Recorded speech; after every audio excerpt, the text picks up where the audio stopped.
O Religare Conhecimento e Religião está de volta. O professor do programa de pós-graduação em Ciências da Religião da PUC Minas, Paulo Agostinho Nogueira Batista, é o nosso convidado. Nós estamos conversando hoje sobre as diretrizes curriculares nacionais para Ciências da Religião, para cursos de licenciatura. Paulo, a gente estava celebrando o fato do Conselho Nacional de Educação ter levado adiante a discussão e a apresentação à sociedade desse documento. O que é que ele prevê para a formação do docente de ensino religioso?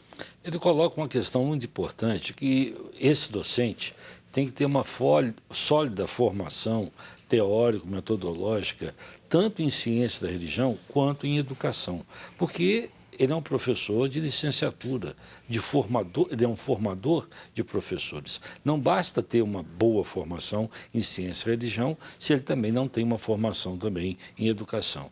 Depois, uma outra questão importantíssima é a formação acadêmica de qualidade, né? Então, isso é uma questão importante, conhecer as diversas ciências, conhecer, se preparar sobre todos esses conteúdos. Também uma formação ética, porque esse contato com o educando, numa área melindrosa como essa questão da religião, também exige isso. E ainda uma questão de se preparar para o diálogo, ele ser capaz de dialogar com as tradições religiosas, com as diversas culturas e de uma forma respeitosa. Então, essa é mais ou menos, né, são os objetivos que as diretrizes colocam para esse formador. E aí, por isso que a estrutura das diretrizes, né, fala que todo curso deve ter pelo menos 3 grandes núcleos. Um primeiro de formação geral, que é essa formação acadêmica, humanista e ética.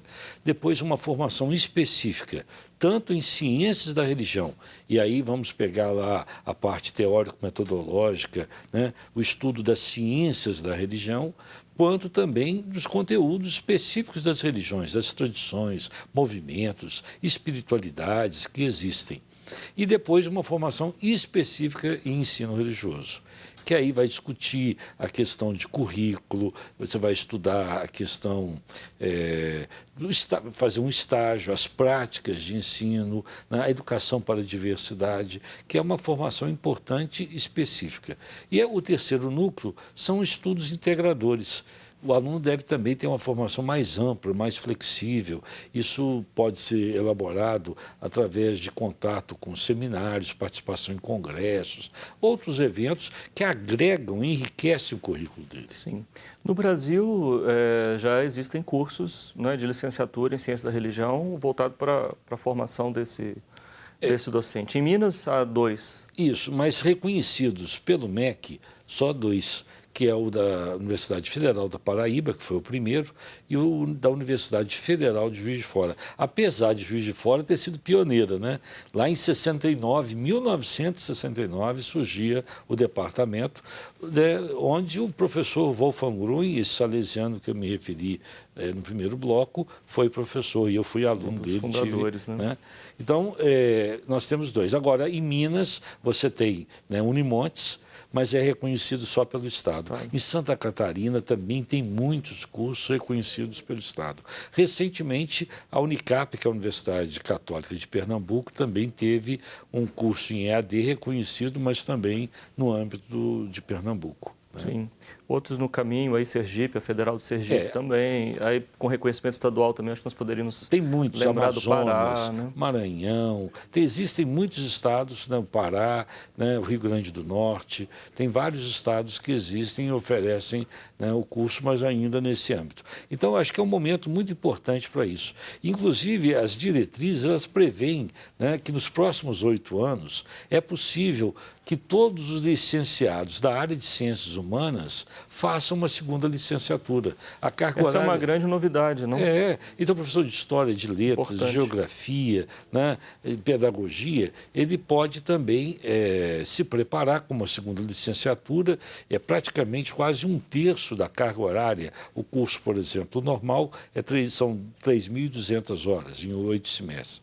A segunda licenciatura, ele consegue, às vezes, dispensar várias disciplinas, 1.200 horas. Então, eu acho que é uma maneira também de preparar, né, aqueles que agora vão enfrentar isso. Então, você pega, por exemplo, a Base Nacional Comum Curricular, aqui em Minas, além de integrar toda a região, do Estado de Minas Gerais, a Secretaria, ela pega mais de 750 municípios. A UDIME, que é, né, uma entidade que congrega os municípios, também está trabalhando nessa questão. Então, assim, haverá uma grande demanda.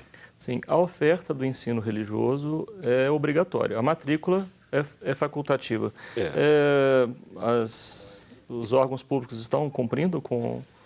Pois é, esse é um grande problema, e um grande problema operacional para a escola também, porque a escola ela é obrigada a oferecer, mas a matrícula é facultativa. E ela tem um problema com relação aos alunos que não querem fazer, porque o problema é do próprio espaço da escola, né? Ela tem que oferecer. E em alguns estados, o ensino religioso integraliza as 800 horas. Então, isso é um problema, né? Agora, eu já vi várias pesquisas, né, inclusive uma no Espírito Santo, em que se consultou, né, a comunidade, foram consultadas as famílias e a grande maioria achava importante ter esse tipo de formação, né? Sim. A PUC Minas, como é que ela está nesse cenário para atender agora essa demanda das diretrizes? Né? A PUC Minas é pioneira em muitas coisas. Em 74, ela criou o PREPS, que é a pós-graduação Lato Sensu no Brasil. Acho que o Brasil inteiro passou pela PUC para fazer o Lato Sensu.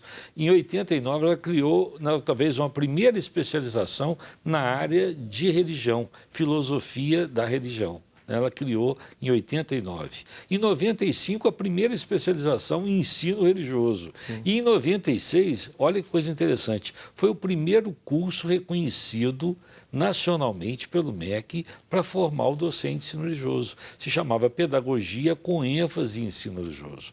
Durou até 2010. Então, agora nós estamos, né, e queremos começar em fevereiro, um curso de licenciatura. Né, fevereiro de 2019. 2019. Um curso de licenciatura em Ciência da Religião, todo virtual, na modalidade EAD. Então, sim. Como é que esse curso vai se organizar, Paulo? Olha, a gente pensou justamente atendendo as diretrizes nesses 3 eixos, né? Então, os alunos em EAD, eles participam nos polos das cidades, onde eles, né, na proximidade das cidades, né? Os professores, são todos professores que têm experiência, já lecionaram e pesquisam no campo da ciência da religião. Então, a sua maioria são professores do Departamento de Ciências da Religião. Isso, e às vezes do próprio programa de pós-graduação que pesquisam sobre esse tema. Então, a gente acha que haverá uma grande participação, envolvimento, né, pelo menos nas consultas que eu tenho feito, muitos professores e alunos teriam interesse em fazer, né, esse curso, ainda mais com agora a implantação da Base Nacional Comum. Sim. São 4 anos, 8 períodos, 3.200 horas. E haverá essa possibilidade também de uma segunda licenciatura? Isso Sim. já de início, quem já tem uma licenciatura pode entrar em contato com a universidade? Sim, atualmente o curso de pedagogia oferece 532 horas de aprofundamento para os alunos da pedagogia. E agora há um projeto muito interessante também, porque a resolução 02 do MEC, né, do Conselho Nacional de 2015, ele oferece a possibilidade também para os bacharéis, e aí que inclui também a teologia, de ter uma formação pedagógica, né? Então, é uma outra oferta. É um tipo seria o quê? Uma complementação de estudos? É uma complementação e você... Porque o bacharel faz uma licenciatura. Aí ele tem, né, a possibilidade de lecionar, porque o bacharel não tem formação pedagógica. Sim. Então, assim, eu acho que com isso a gente vai suprir uma demanda histórica de formação docente. Porque o que acontece? Quando você não tem um professor, né, especializado e competente para isso, ele acaba reproduzindo ou suas próprias crenças ou, né, alguma outra coisa que não é talvez adequada para isso. Então, a gente reconhece que isso é um problema histórico do ensino religioso. Sim. Mas agora a gente pode começar a enfrentar o problema.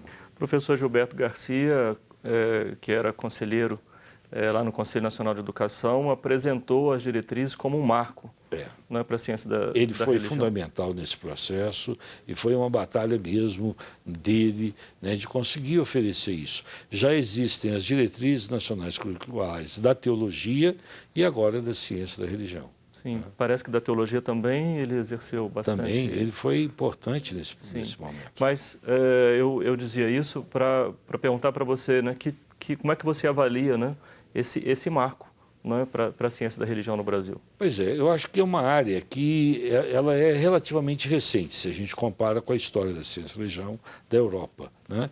Então, se você 50 anos. né? Se você tem esse primeiro curso que depois não vingou de graduação, a pós-graduação surgindo no final da década de 70, né? E hoje, por exemplo, muito interesse em pesquisar a religião. Agora mesmo, nesse contexto político que o Brasil vive, se percebe como que o estudo da religião é importante para a gente entender a posição política das pessoas, né? Inclusive os próprios conflitos, né? Às vezes a intolerância, né? A agressividade, até a violência que existe. Então, assim, a gente tem que estudar, conhecer um pouco melhor dessa realidade da religião, até porque a grande maioria delas, elas querem a paz. Elas querem gerar uma sociedade fraterna, justa. Então, tem um problema que a gente tem que investigar. E a ciência da religião, seja na graduação, seja no mestrado, no doutorado, é um momento muito importante de contribuição para a cidadania. Sim. Bom, então agora, ao falar de PUC Minas, nós poderemos falar dos cursos de graduação, licenciatura, especialização, mestrado e doutorado em ciência da religião. E ainda tem pessoas que vêm fazer o pós-doutorado. Você mesmo já supervisionou diversos. Alguns, é verdade. Paulo, muito obrigado pela sua participação aqui. Vamos em frente. Bom trabalho para nós aí. É isso aí, obrigado. O Religare é um projeto de extensão do Programa de Pós-Graduação em Ciências da Religião da PUC Minas. Você pode conhecer mais sobre as nossas atividades e cursos de especialização, de mestrado e doutorado e agora de graduação, acessando a página pucminas.br/ppgcr. Obrigado a você que nos acompanha. Voltamos na semana que vem com mais um Religare, Conhecimento e Religião. Um abraço muito cordial e até lá.